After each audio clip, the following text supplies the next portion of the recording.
Good morning and Happy New Year to everyone.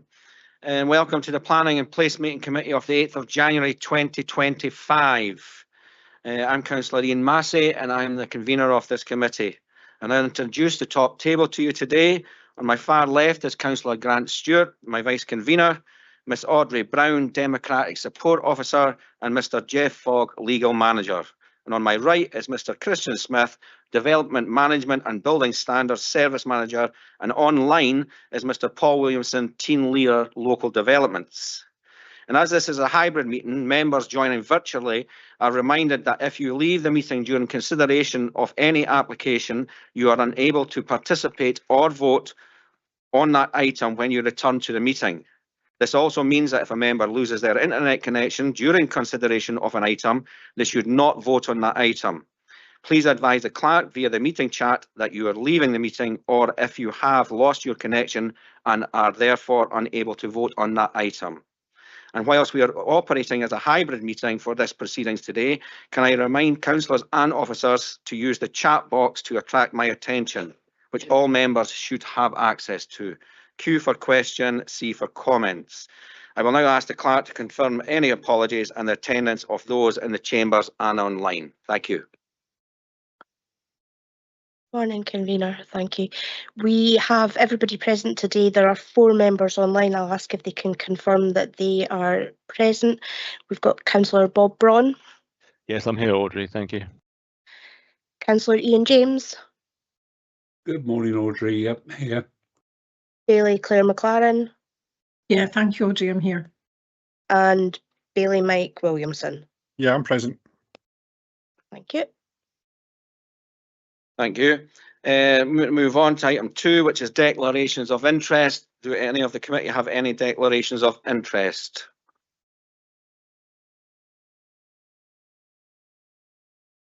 No declarations of interest. Item 3, the minutes. Can we agree the minutes of the meeting of the Planning and Placemaking Committee of the 11th of December 2024? Agreed. Thank you. Deputations. Can I ask the committee if they're prepared to hear deputations on item 511?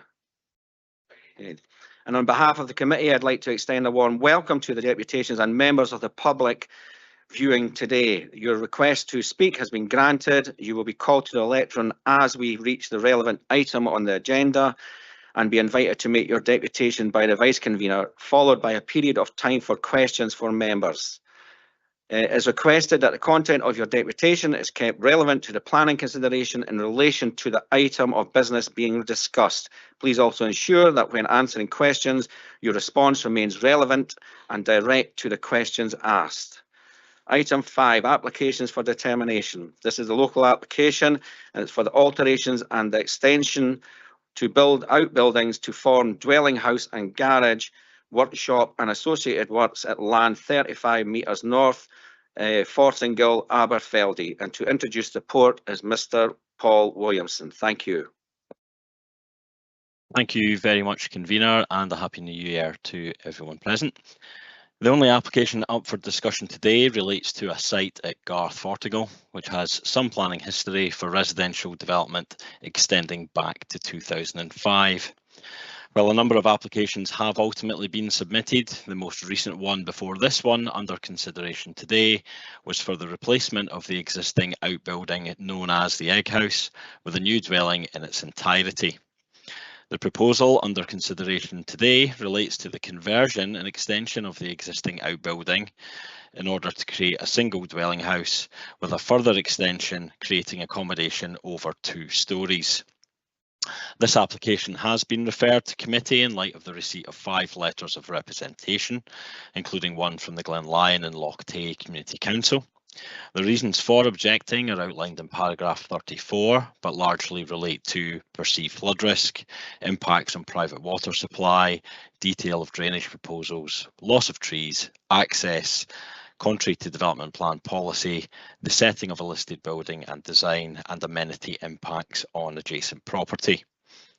Members shall also note that yesterday committee services circulated 2 further submissions from an adjacent landowner and the Community Council respectively. In respect of the matters raised, while the most recent permission for a dwelling house may well have lapsed in July of last year, the site does represent a brownfield opportunity in light of its previously developed status, as evidenced through the presence of the egg house, as well as the consideration as an addition to the existing grouping. As such, the broad principle of development on the site remains acceptable. Turning to the other matters raised, while concern was indicated as to the ability to comment further upon the additional documents submitted during the application process, it was not considered necessary to undertake any re-notification or re-advertisement, as neighbours and interested parties had already been afforded the opportunity to comment on the broad planning merits of the proposal, and the submission of the revised drawings to delete and remove windows for overlooking potential and additional datum information are fairly regular occurrences within the assessment process. Similarly, the provision of an updated drainage report merely added additional information to assess against the wider concerns that had already been raised through representations. While the neighbour and the Community Council maintain their objections, it remains to be the position that the Planning Service are supportive of the tabled development proposals. The retention, adaptation and extension of the egg house with a development with high quality finishing materials set beyond the Category B listed Gentian house is considered to be an appropriate addition to the existing grouping at Garth. Technical matters relating to the drainage of the site will require to be adequately assessed by SEPA for the Parallel Controlled Activities Regulations licence for the discharge to the watercourse, and as well as via building standards for the foul and surface water drainage proposals. Similarly, aspects relating to the private water supply would also be required to be submitted in line with Condition 11 prior to the commencement of development. This would be required to be considered by colleagues in the private water team accordingly. I'll now take members through a short presentation to detail the proposals further. Next slide, please. This first plan shows the location of the site at the northern edge of the hamlet of Garth, with access taken from the C448. The red area notes the development site itself, while the river line can be seen cutting across the landscape from south to north, as it then heads eastwards before connecting into the River Tay. Next slide, please. We now see a slightly enhanced aerial image showing the relationship of the site to the adjacent properties, including Gentian House immediately to the south and Burn Cottage to the southeast. Members should also note the relatively mature landscape within which the site lies. Next slide, please.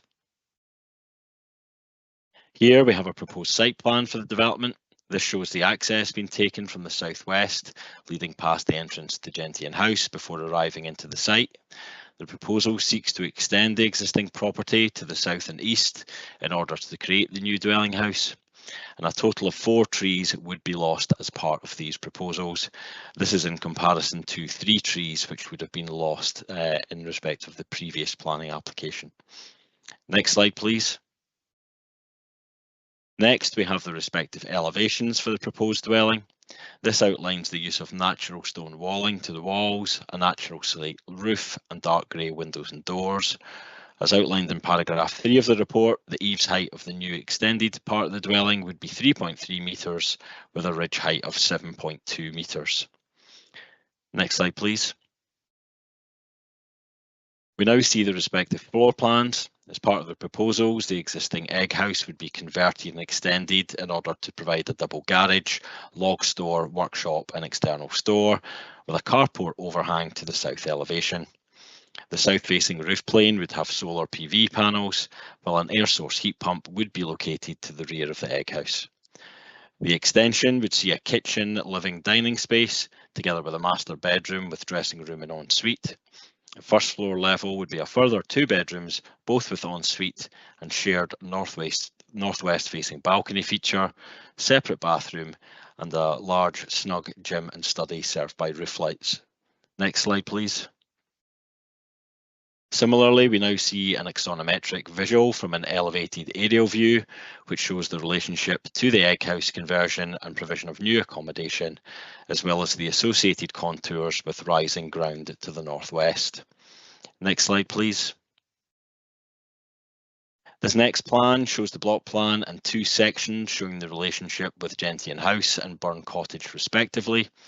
The nearest point from the proposal to the built form of Gentian House is 20.3 metres from the extension and 22.8 metres from the egg house, while it's some 28.5 metres from the proposal to Burn Cottage. While more difficult to make out, the agent was also asked to overlay and show the footprint of the previously approved dwelling for comparison purposes.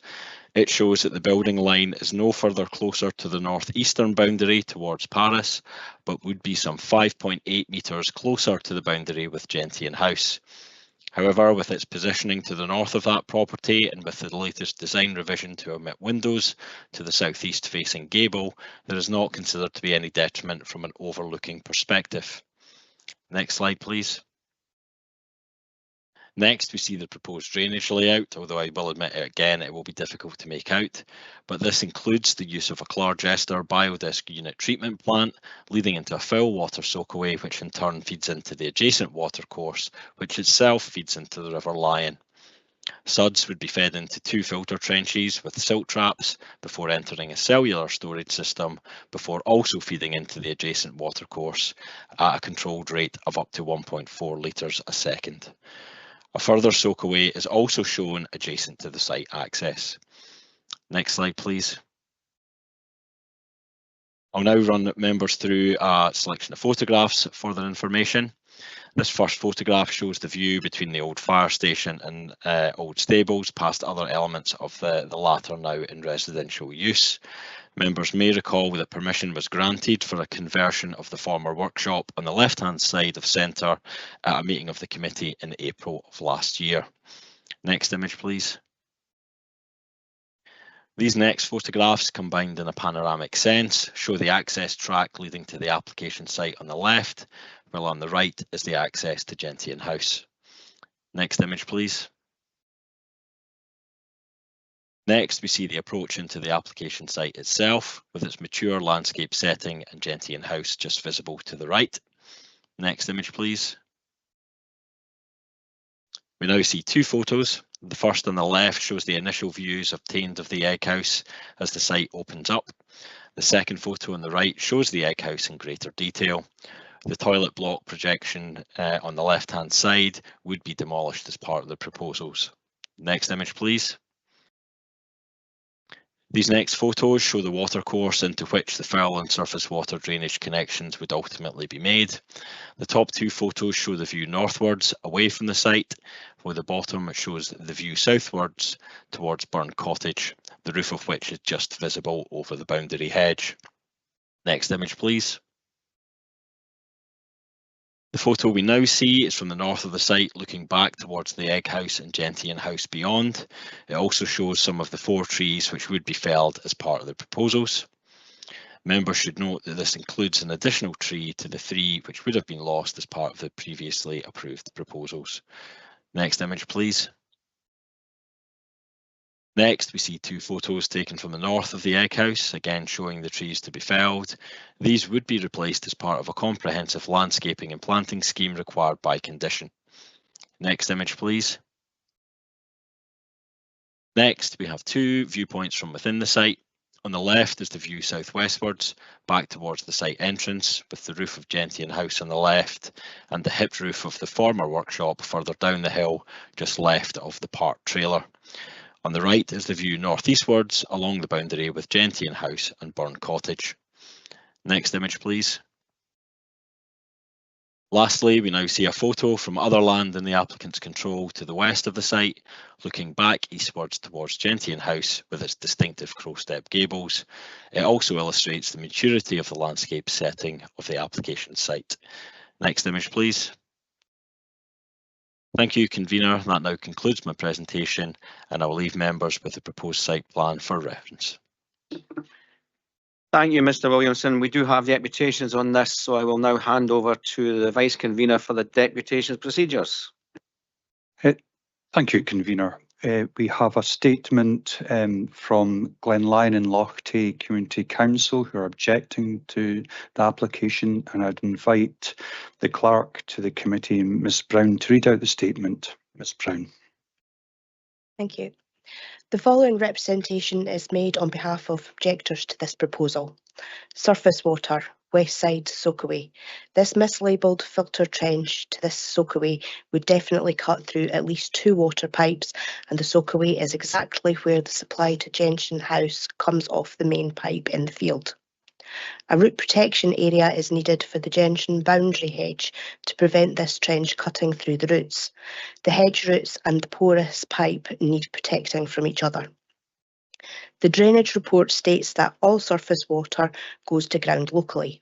No, it doesn't. The storm at the end of December brought water running in a sheet down the west side of this field over the soakaway site. A ditch, which was put in as a result of the previous application to protect the track, overflowed onto the track, and the water ran away towards neighbouring gardens and onwards. This is not unusual. It is not a 1 in 30-year occurrence. It can happen any time there is a storm. The commercial forest above the field is due for felling, adding more surface water. This is not sustainable development. It is exacerbation of an existing situation. Foul drainage.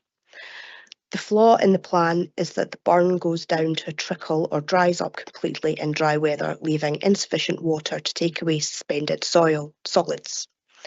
As it passes immediately through 3 or other gardens, the risk of odour and health hazards are obvious.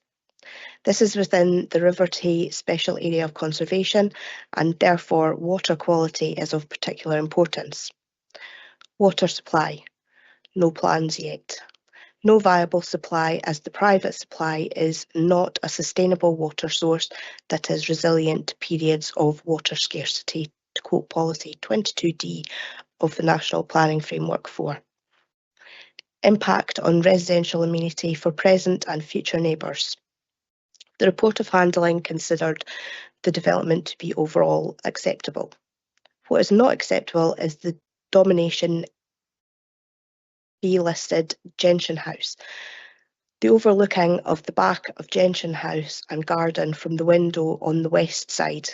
The killing off of the Gentian boundary hedge by root damage and water-soaked ground.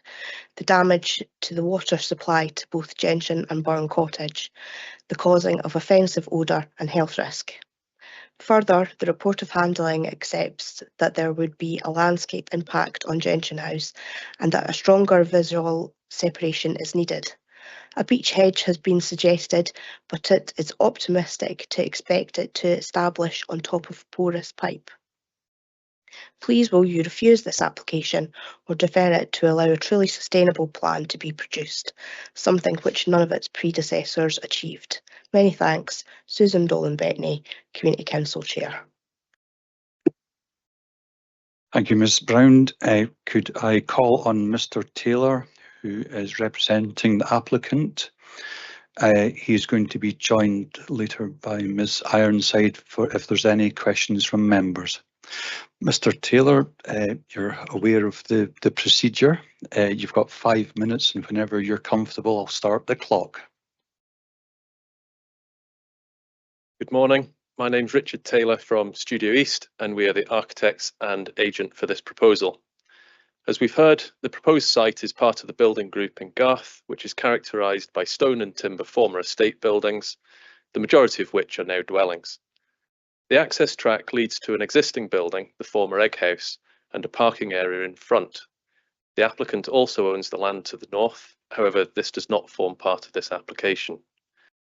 The applicant currently lives in Edinburgh and wishes to construct the new dwelling to cater for their future living requirements as they move towards retirement. They purchased the site with previous planning approvals in place during 2024. A pre-application inquiry was submitted in early 2024, and this indicated that the principle of development on the site was acceptable. This also demonstrated the preference of the planning department to see development on the proposed site with retention of the existing building, as opposed to utilising the field. A design was prepared to meet the client's future needs, and following discussions with the planning officer during the application process, it is this set of proposals which are now in front of you with a recommendation of approval.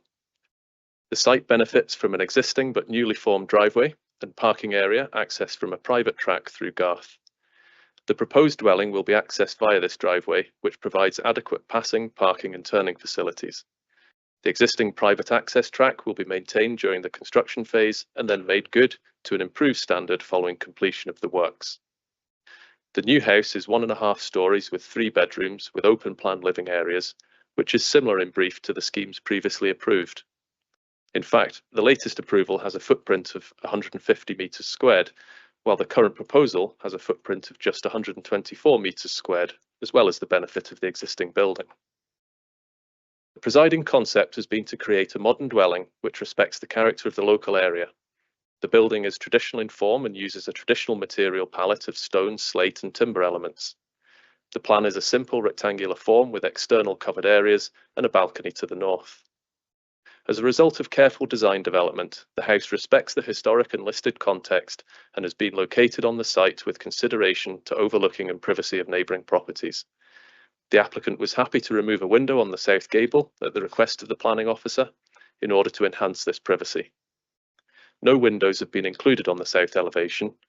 There is at least 23 metres at an angle between the south elevation and neighbouring gentian and 12 metres to the boundary from the retained existing building. The position and orientation of the house does not result in any overshadowing or loss of light, and while there may be a change, there will be no detriment to the visual amenity of the area. While the scheme requires removal of some trees as previously approved, at least one of which is now categorised as in poor health, replacement planting at a ratio of 3:1 is proposed, along with other biodiversity enhancements. Comments have been made in relation to drainage, the private water supply and flooding in the site. All these matters, no objections have been raised by either PKC or SEPA. A detailed drainage design was prepared by an engineer for the application and reviewed. Further information and some clarity was requested during the course of the application, and this was readily supplied, providing reassurance these matters are acceptable. It should also be highlighted that the applicant has a right within their title to connect to the private water supply. In summary, the overall development will be of a high quality in terms of design, massing and materiality, as well as its positioning on the site. By using the existing strong landscape setting, the proposals will sit comfortably within the existing environment. This will be a sustainable, sensitive and efficient development which will enhance the visual amenity of the area while ensuring privacy. The case officer's report covers all relevant aspects of policy and concludes the proposals comply with MPF 4 and the local development plan, and concludes there are no material considerations which would justify overriding the adopted plans. There have been issues raised by third parties in objection to the application, but I feel the case officer's report has satisfactorily dealt with these and other issues. Thank you for your time. Happy to answer any questions.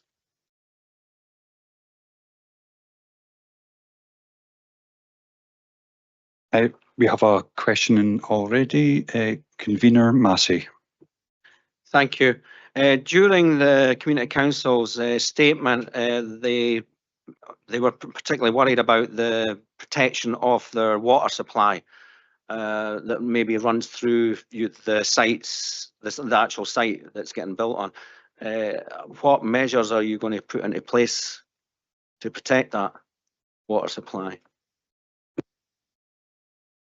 I think it goes without saying that the client's intention would not be to disrupt any existing water supplies, and obviously as part of construction planning and so on, it would be up to the client to determine the exact route of pipework that may be under the ground, etc. And obviously the location of filter trenches, soakaways, etc. If the proposed location, perhaps once excavation started and was something found to be there, then it would be relocated to an appropriate location. And there's adequate land, as you've seen that the client owns the land to the northwest. There's adequate space to relocate anything should it be required, but it would certainly be the client's intention not to disrupt any existing supplies, and that's just part of logical, natural, safe construction planning. Hayley McLaren. Thank you. It's just a little bit of a follow-up from what Councillor Massey's asked and you've answered.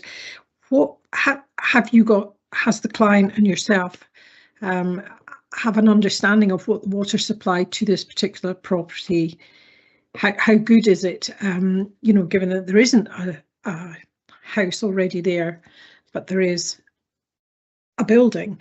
Are you aware of how good that water supply is or not to this building?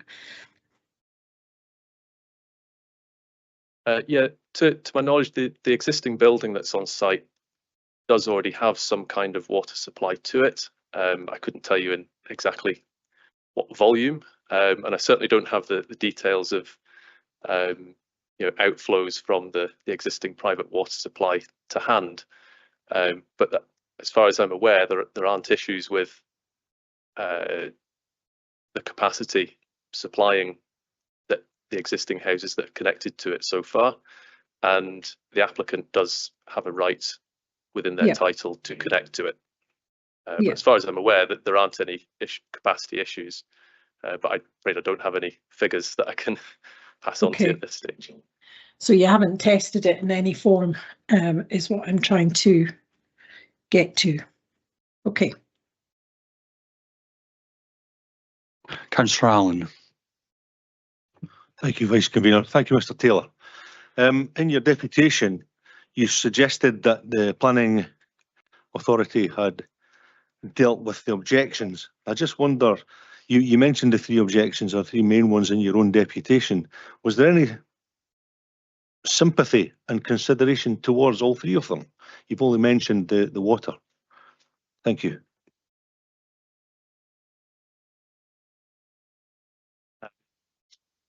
So the drainage side of things, if we address that one first, a detailed drainage design has been prepared. The proposal includes, it's not just a bog standard, pardon the pun, septic tank. It's a treatment plant. So outflow from a treatment plant, in theory, is drinkable, but I wouldn't do it myself. But that is what the outflow to the burn would be. So it's the mention of suspended solids, odours, etc. Should not be an issue, because it's a treatment plant as opposed to a septic tank that is treating the water. So the outflow is as clean as it can possibly be, and that's a standard of drainage system which is used, you know, at the most advanced levels and where in the most onerous situations. So I don't believe there are any issues with that. It's been reviewed by SEPA and the council, and they consider everything to be acceptable. So while I hear the issues that have been raised, I'd like to sort of put aside concerns that it has been designed suitably.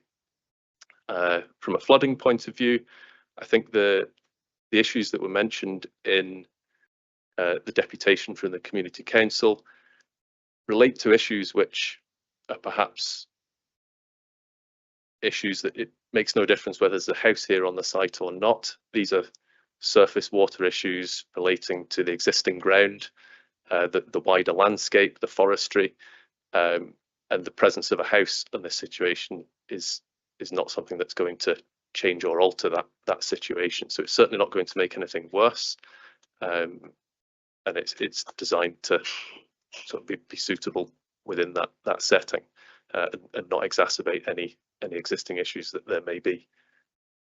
Personally, I'm not aware of these issues, but I don't live locally, so that's that one. If you're happy with that as a response. Yeah. What was the other issue that you would want further detail on? It was the foul mostly. Yeah.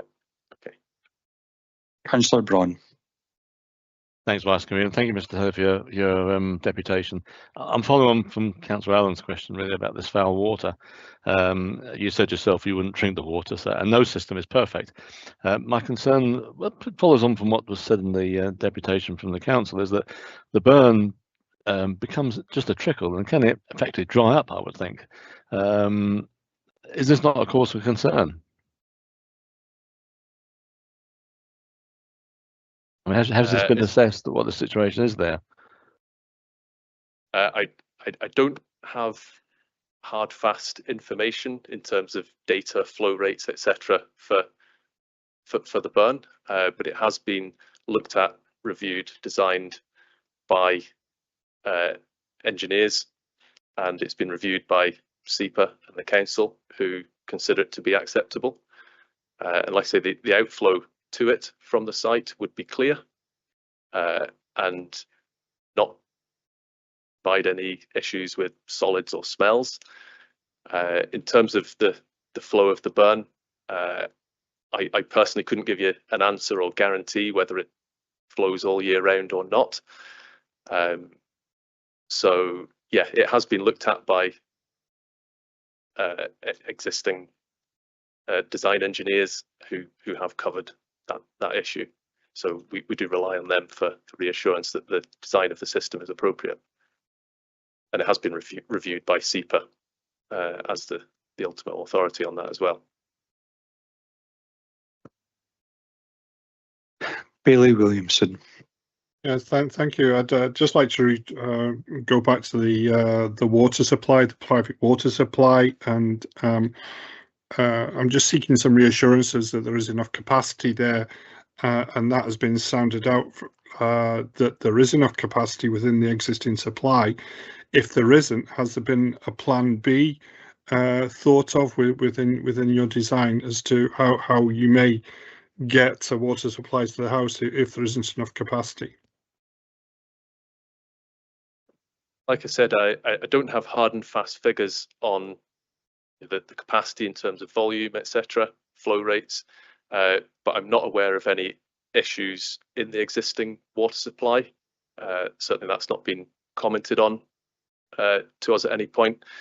The applicant does have a right to connect to that site, and there is an existing, to that private system, and there is an existing connection on the site, and obviously the previous approval was considered acceptable as well. Let's talk worst case scenario in response to that part of your question. It was commented by Scottish Water that there is capacity within the local supply network to connect to the main, should that be a requirement. So there is that opportunity. What the practicalities of that are, I couldn't exactly tell you at this stage, because the client's intention is to connect to the private water supply, which they have a right to do so. But there is potential for a backup plan. That's the plan B. Bailey Williamson, you've got a further question, if it's succinct, please. Yeah, thank you. It's just that you're saying that he has a right to connect to the existing water supply, but there's a subtle difference between hens requiring water and a household requiring the water within that premises, and that's it would sound better if you said, well, there is such a capacity there, and I don't feel you're saying that again. Bailey Williamson, this is not a debating society. Have you got a question, please? Yeah. I think my question was probably answered in the second half of what is deputation. So essentially, there is the backup or the reassurance that he can connect to the Scottish Water. Okay, thank you. I think we'll see that your question has been answered. Mr. Taylor, there's no further questions, so you're free to go. Convener, there's no further deputations on this application, so I'll hand back to yourself. Thank you, Vice Convener. Can I ask committee, do they have any questions for officers? Bailey Williamson. Yeah, my question is for Paul. It's around about, I've noticed from the previous applications, officers when within the flooding team have flagged up the request for a flood strategy or flood management strategy, and it's not been put into this report, or that request has been excluded from this report. I was just wondering if you could explain why. Yeah, certainly in this instance, there hasn't been a request from the flooding team for that to be included, hence why it hasn't been incorporated into the recommendations or conditions in this instance. Obviously, that is based on the strategy that have been tabled in the drainage report that we have seen.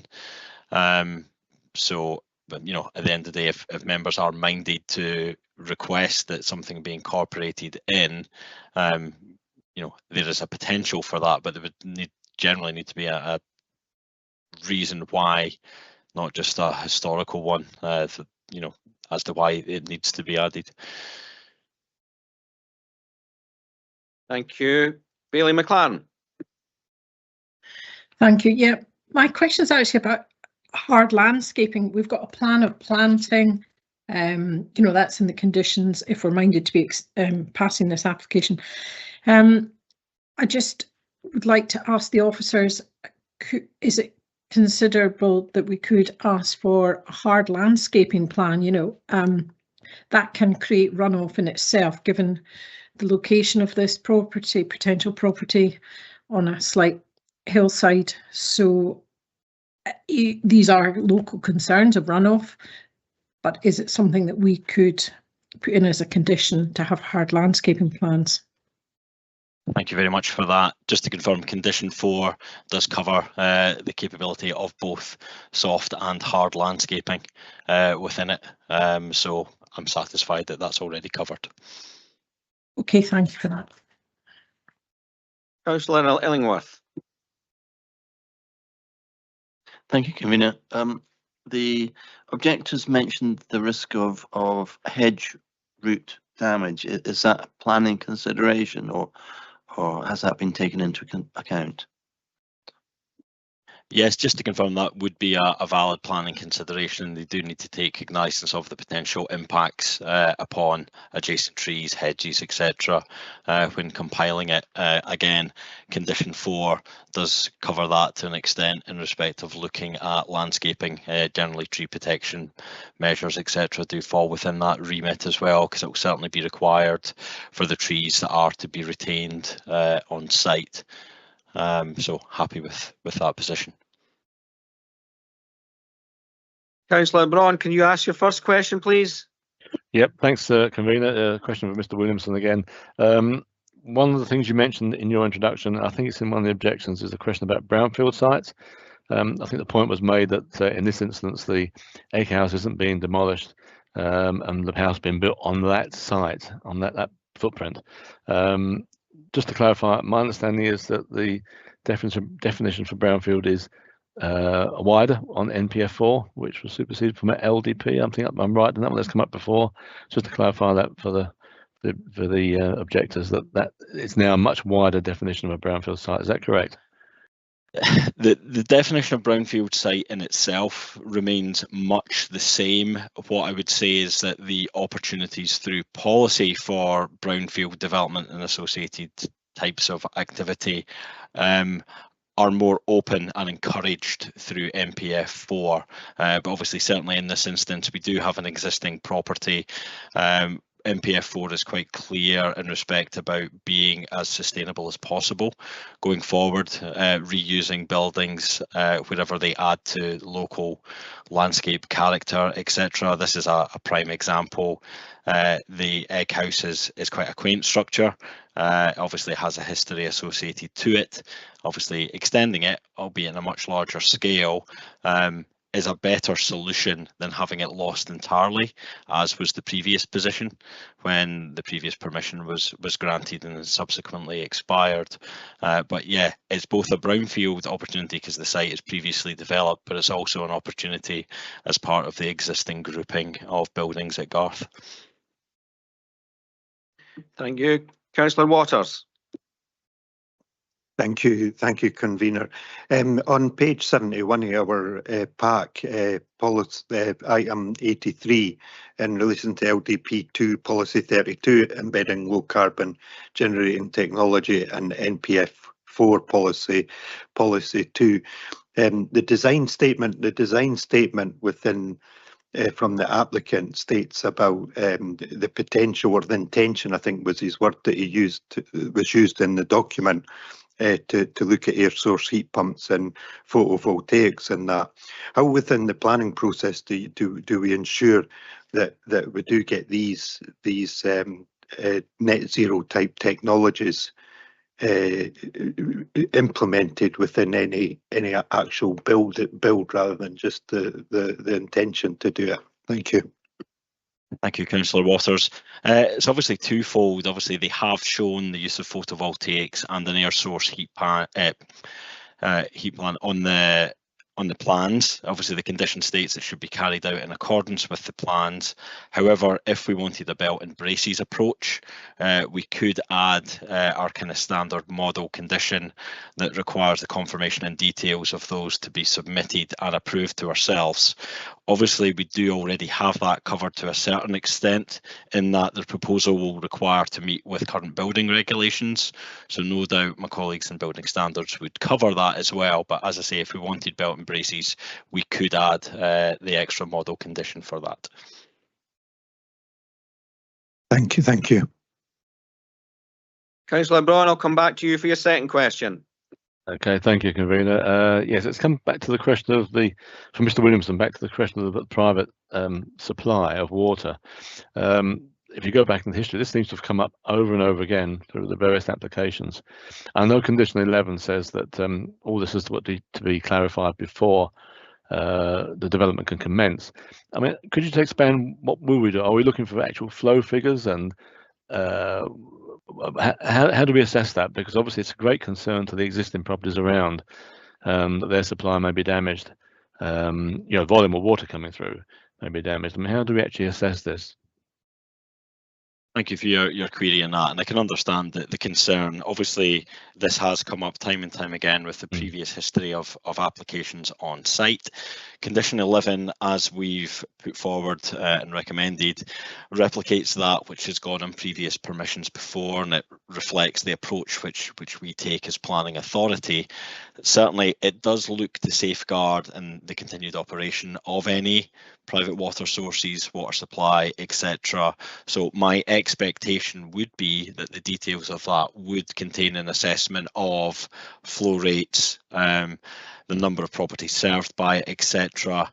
I think as part of a review as to this position, we might be looking at how we would address this condition to firm it up in greater detail so that it makes it perfectly clear that there needs to be that requirement that the proposed dwelling, in addition to those existing properties, also has an adequate supply of private water from both a qualitative and a quantitative perspective. So we could adjust the wording in that regard to take account of that, just to make it absolutely abundantly clear that that needs to form part of it. So just supplementary, would that mean the committee would have to ask you to do that, or was that something you would automatically do? I suppose it depends on a number of factors. If the likes of Councillor Waters is minded to support as well, and obviously his comment over the low carbon generating technologies, etc. But yeah, it could be as part of any motion that you could ask that be updated. Thank you for that. Thank you. Bailey Williamson. Yeah, I noticed that going back to sewage, I'm afraid, about the properties within a River Tay conservation area, and I noticed that there's no mention of phosphate mitigation measures within the conditions for the sewage discharge. I'm just wondering, is that a condition that's being covered, or is that something that's is covered by the condition? Certainly from this perspective, there wasn't a need to add a further condition on. Obviously, the drainage report looked at great detail, and as we've already heard from Mr. Taylor, the agent, it's a treatment plant that's proposed in this instance. Notwithstanding, because it is a discharge out into an existing water course, they will require to go through the parallel controlled activities regulation process with SEPA, so it will require their authorisation. So we're satisfied that the measures proposed in this instance are satisfactory. Thank you. Councillor Braun. Yes, Committee. So I just thought of one other point. Access for the various waste disposal vehicles through these narrow lanes, or vennels, I think they call them. I seem to recall we had a case come up some time ago. Don't think it was this one, but there was an overhanging roof which caused a narrowing of the lane. Are we sure that waste collection services, particularly those that need to clean the foul system, can they get through? Caroline, you want to answer that one? Thank you for that. So yeah, we do understand that that's covered by the, well, sorry, can you hear me? Yes, we can hear you, Caroline. Yes, I can hear you. Understand that that would be covered by the building standards for access, and that would also be an issue for the developer to consider during the construction. Okay, thank you. Thank you. I see no further questions. Can I ask for a motion? Councillor Braun. Yeah, convener. It's obviously an ongoing case, this one. I would like to put a motion forward to move the paper. There are various conditions in there that protect many of the points raised by the objectors. However, as Mr. Williamson said, I would like to see condition 11 tightened up, as he suggested, measuring the flow of water for the supply to the house and the effect it might have on the other properties around. So I'm not sure the wording that would be, but he mentioned how he could do it. So I would approve the paper as it is, subject to this slight amendment to condition 11, the wording of which I'll leave for Mr. Williamson. Thank you. Thank you. And we have Councillor Waters to second. Happy to second if Councillor Braun's happy to include a condition in there looking at the developer passing more information to officers for approval in relation to the low and zero carbon generating technologies, if that's okay with you, Bob. Yeah, I'm happy with that. That's fine. Thank you. Happy to second. Thank you. Do we have an amendment?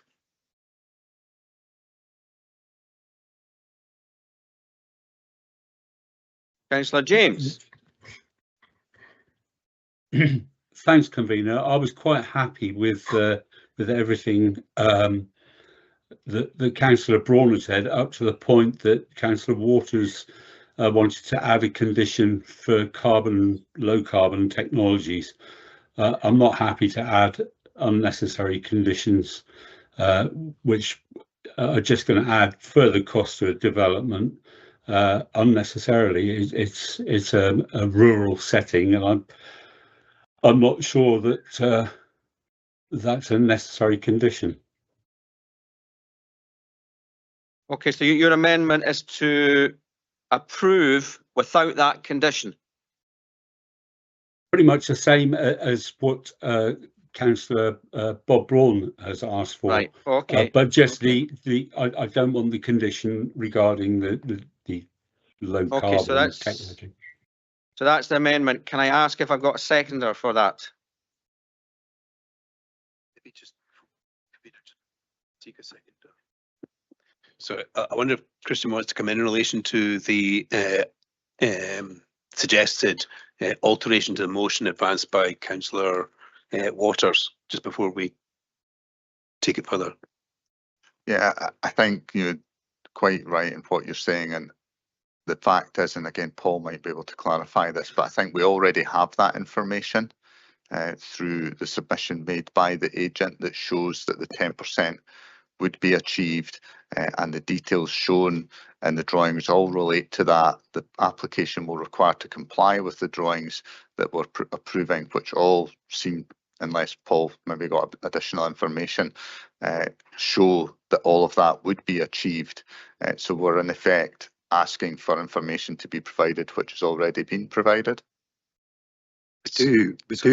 We do the same with the biodiversity stuff, where we put conditions in related to biodiversity and the information is given, but we still put a condition in to enforce it. And I think my issue with this one was over the design statement, which used the word, the intention is to do this. And I just thought having something a bit more robust in there, in line with what we do with the biodiversity stuff, where we have a specific condition, even though they've said this is what we're going to do. Paul. Thank you for letting me come back in, convener. Yeah, just to clarify what Christian had said, yes, the plans do obviously show the PV panels on the roof of the egg house, the air source heat pump to the back. What we don't necessarily have are the complete details of what the associated outputs and what the achievements of those intended, infrastructure are. So technically, we don't have an absolute complete clarity. Yes, the likelihood is that the combined measures would meet the requirements for a 10% achievement, but it would be belt and braces to ask for it to be submitted. It is where we do have a bit of overlap with building standards, so it does appear to be duplication to a certain extent. They will definitely require to submit it for their purposes, but what we have at present is fine. But if members are minded to add the condition, then I will leave it with you to determine that. Okay, thank you. Bailey McLaren, you want to second the amendment? Yeah, I am happy to second that, because I am in agreement with what Councillor James said about adding undue cost, delay possibly to this on behalf of the applicant. I believe that we have talked through and debated all the concerns robustly enough, and what Bob Braun has proposed, Councillor Braun has proposed, ensures that everything has been addressed. Okay, I have to go back to Councillor Braun. Councillor Braun, are you still happy to incorporate Councillor Waters' condition? Convener, this is getting complicated. Yes, I know, to be honest. But just Oh, yeah, dear. yes or no. Yes or no. Well, having heard from what Mr. Smith has said and what Mr. Williamson has said, that this is already. I think I would rather leave it with just my amendment at this stage. That is the strengthen up of condition 11. Okay, now I need to ask again, is there any other amendment? Yes. Yep.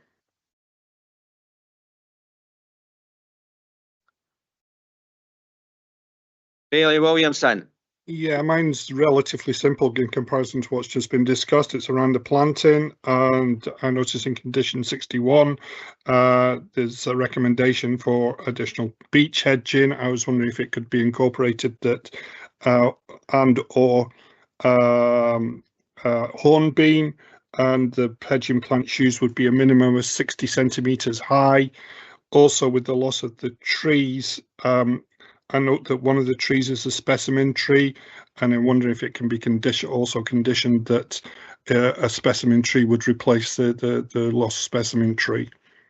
If Bob Braun's happy to support that. So your condition, your amendment is again to grant planning permission, but with the added conditions that you've stated. That's correct, yes.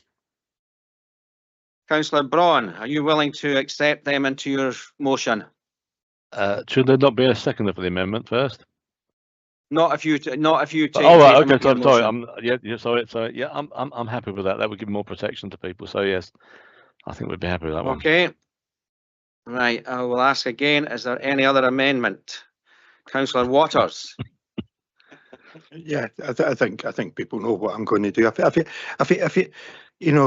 don't understand the extra work. This work has to get done anyway by the developer. It's just handing it into officers for approval. So I don't understand where the huge amount of extra work given this needs to be done anyway. I think in completeness, when we look at the sustainability and the biodiversity, we already have conditions in there that cover that. We have something which in the and I don't know if anyone's looked into the other papers beyond the papers that were given to us in the package, but if you look at the design statement, the actual word used by the developer was the intention to do this, which is I want to do it.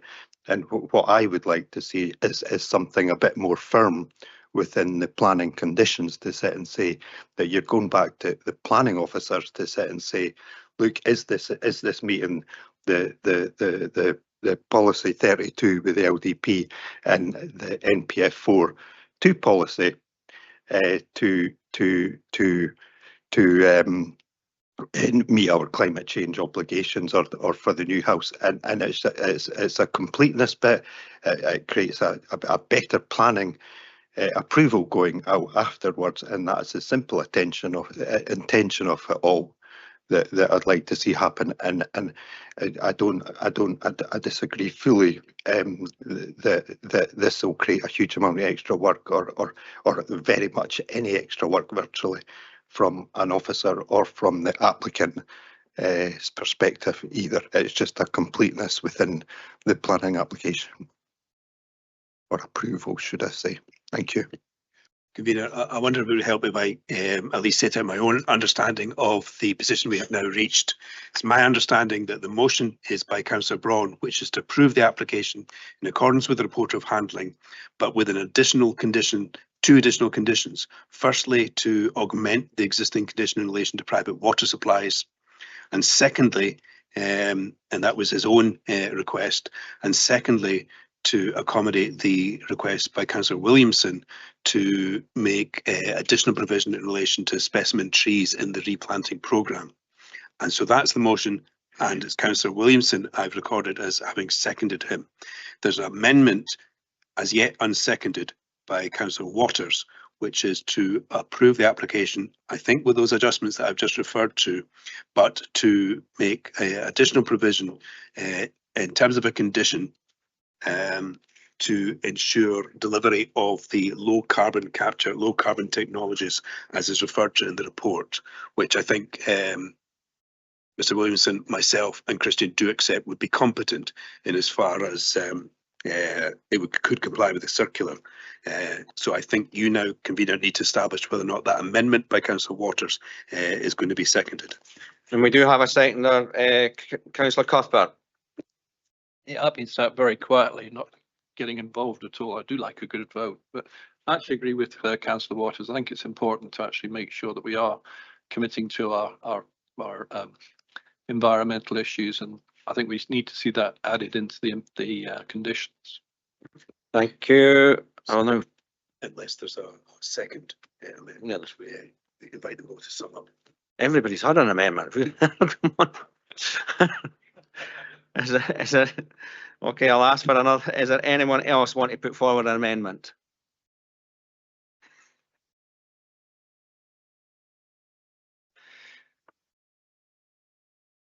Okay, then now I'll hand over to Mr. Fogg. To the movers of the Oh yeah, sorry, I do apologise. I've lost track of everything. Sorry, I do apologise. Right, so Councillor Waters, do you wish to sum up?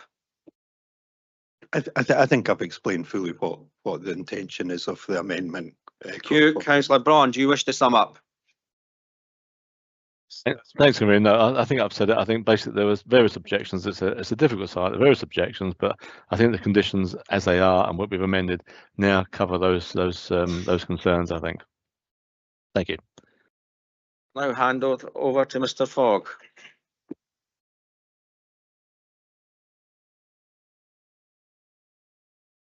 Thank you, convener. And for the purposes of the minute, I'd be grateful if the committee would confirm that if, when we conclude proceedings today, it's going to be approved in some form or another. It seems likely that the wishes of the committee could probably advance through amendment of existing conditions 4 and 11 rather than by additional conditions. And I would invite the committee to grant delegated approval to officers to deal with it in that way, as amending the existing conditions rather than loading on additional conditions, if we're satisfied that that can be done and it is a simpler way of proceeding. So if that is satisfactory, as you have heard, the motion is by Councillor Braun to approve the application, but with either an additional condition or adjusted conditions to do 2 things. Firstly, provide further reassurance in terms of the private water supply, and secondly, in relation to the replanting scheme. And that motion is seconded by Councillor Williamson. The amendment is by Councillor Waters, seconded by Councillor Cuthbert, which is to again approve the application, still with those 2 alterations that I just set out there, but with an additional condition to ensure delivery of the low carbon policy as is referred to in the report at paragraph 83. So on that basis, I'll now defer to my colleague, Ms Brown, who will go through the roll call vote. Thank you, members. When I call out your name, if you can advise whether you're voting for the motion by Councillor Braun or the amendment by Councillor Waters. Councillor Allen. Motion. Councillor Braun. Motion. Councillor Cuthbert. Amendment. Councillor Harvey. Amendment. Councillor Illingworth. Motion. Councillor James. Motion. Councillor Massey. Motion. Bailey McLaren. Motion. Councillor Stewart. Amendment. Councillor Waters. Amendment. Bailey Williamson. Motion.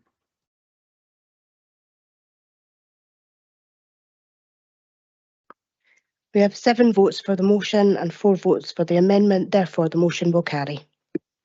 Thank you. Therefore, planning permission is granted, subject to the alterations to the conditions. Thank you. I will now hand over to the Vice Convener for the next item. Thank you.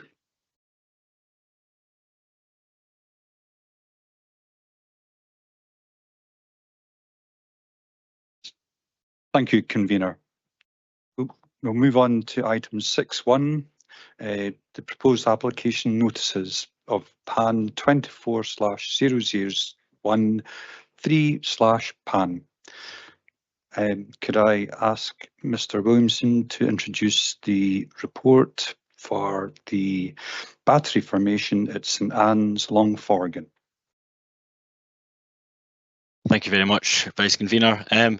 Thank you, members. In Sean's absence today, he's asked just that I give a slight verbal update. Obviously, we're just seeking comments on the PAN at this time, but what Sean wanted to highlight was that in paragraph 4 of the report of handling, it refers to an event being held on the 14th of December.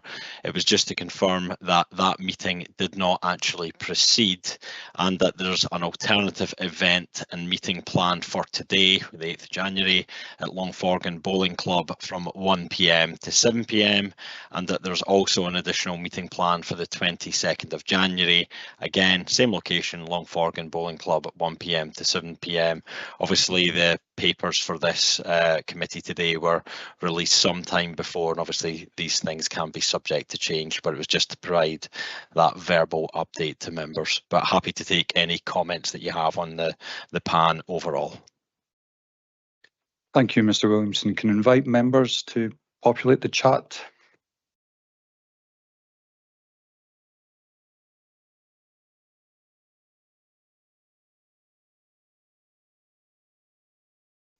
There's Councillor Illingworth, you've got a comment.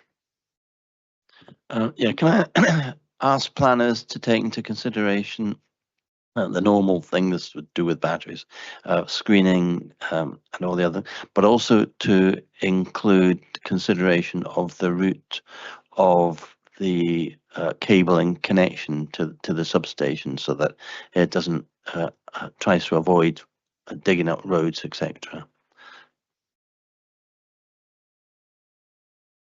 Councillor James. Thanks, Vice Convener. Councillor Illingworth